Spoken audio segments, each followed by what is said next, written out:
ഇതുപോലെ നല്ല ചായ കടയിൽ അടിച്ചു തരണം കേട്ടോ. അല്ല, ഞാൻ വേറെ കാര്യം, നമ്മളിവിടെ വന്നിട്ടൊരു 1.5 മണിക്കൂറായി. ഞാനിങ്ങനെ നോക്കുകയാണെ, എത്രയോ വൃദ്ധരായ ആൾക്കാർ വന്നിരിക്കുന്നു. പല പല പ്രശ്നങ്ങളുള്ളവരായിരിക്കാം, പല പല എന്തെങ്കിലും ഒരു കാരണവശാൽ എവിടെയെങ്കിലും ഓഫീസിൽ പോയിട്ടോ അതൊക്കെ കഴിഞ്ഞിട്ട് ഇവിടെ വന്നിരിക്കുന്നവരായിരിക്കാം. കുടുംബത്തിൽ ചില പ്രശ്നങ്ങളുള്ളവരും ഉണ്ട്.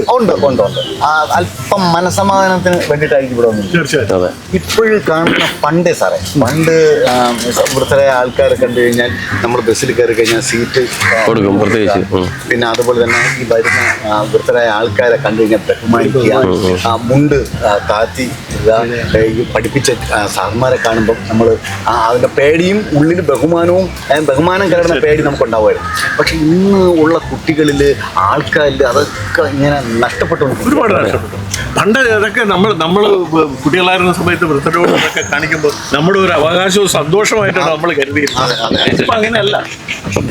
ഒരു കാര്യം ചേട്ടാ, ഞാൻ മനസ്സിലാക്കിയ ഇപ്പോഴത്തെ തലമുറ മനസ്സിലാക്കാത്ത കാര്യമാണ്. കാരണം ഈ പ്രായമുള്ള ആൾക്കാരെന്ന് വെച്ച് കഴിഞ്ഞാൽ ഒരുപാട് രോഗങ്ങളെ തരണം ചെയ്തും ഈ പിന്നെ ആക്സിഡന്റുകളെ തരണം ചെയ്തുമൊക്കെയാണ് അവർ ഈ തല നരക്കുക എന്നുള്ളൊരു ഏജിലോട്ട് എത്തിയത്.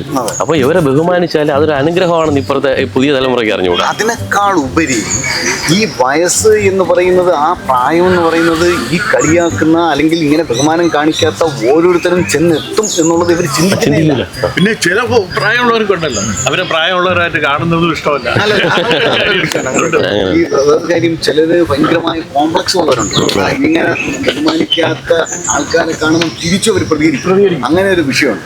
അപ്പൊ അതുകൊണ്ട് കാരണം ഇപ്പോഴത്തെ പുതിയ തലമുറയ്ക്ക് അറിയില്ല നാളെ നമ്മൾ ഇതുപോലെ തടിയിടിച്ച് എത്തുന്ന റേഞ്ചിലോട്ട് എത്തും.